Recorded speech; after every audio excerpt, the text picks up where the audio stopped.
What you report on in the film is that one individual who was charged with capturing these things and, actually had it reportedly in his arms, he ends up dying in a mysterious way thereafter. Can you speak to, I understand you've learned a little bit more about what might have happened there.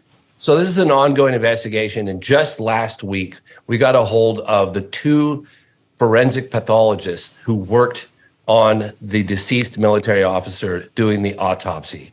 And they're coming forward for the first time. Now they're providing a very detailed long-form autopsy report that Leslie Kane is actually having translated medically, professionally, because it's very technical. And but they gave us brief statements that we're going to share, that I've just shared with you. I was going to share that with Joe Rogan, but we just forgot. We didn't get to it. So I'm handing these to you. These are brief statements with translations, and you could play them directly from the horse's mouth from the forensic pathologist who did work on the deceased military officer. Great. We have some of those clips here. For those who are listening, I encourage you to come watch us on YouTube because we have subtitles. Let's take a listen.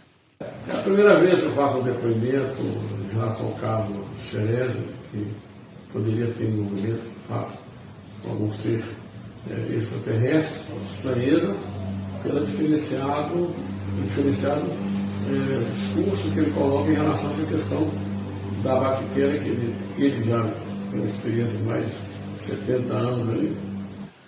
Esse alienígena trouxe a bactéria de fora. Tem o personagem ET e tem o personagem, a bactéria da unha do ET. So with some of what we're seeing there, James, there's a longer video, of course, which I'm sure you'll put in a future film. But one of the points that is being taken away is that these pathologists describe a bacteria that's never been seen before on Earth. It ended up killing a person who ended up transporting these creatures and alluding also to ET and kind of the light at the end of his film. Can you translate some of that for us as to I get the big chills. takeaways? I get the chills as someone who's been looking into this case for 12 years, and I know that Marco Leal, my Brazilian counterpart, has been doing it much longer than I have. The fact that we've got these guys, and I tell you, I literally was doing Zoom calls a couple days leading up to going on Joe Rogan, begging and pleading with these doctors to come forward. And one doctor said, hey, if he comes forward, I'll come forward with him. We'll do it together, power in numbers. And then ultimately they did. And they provided us with long form. But basically what they're saying was in their entire career, they've never seen anything like this bacterial infection that killed a perfectly healthy 23-year-old military police officer. And they said that they threw we even interviewed Dr. Cesario, who worked on him while he was alive. He said, I threw the kitchen sink at him and nothing was working.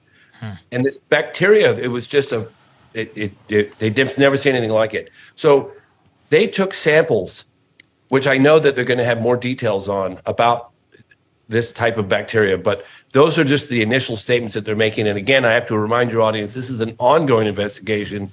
I'm not going to put this in another film. I'm going to put it out to the general public immediately because I think that this is a story that could prove once and for all, could settle the debate once and for all, whether these things are real or not, because we have a case, unlike Roswell, that's so recent that the vast majority of people and witnesses are still alive and they're coming forward right now in droves.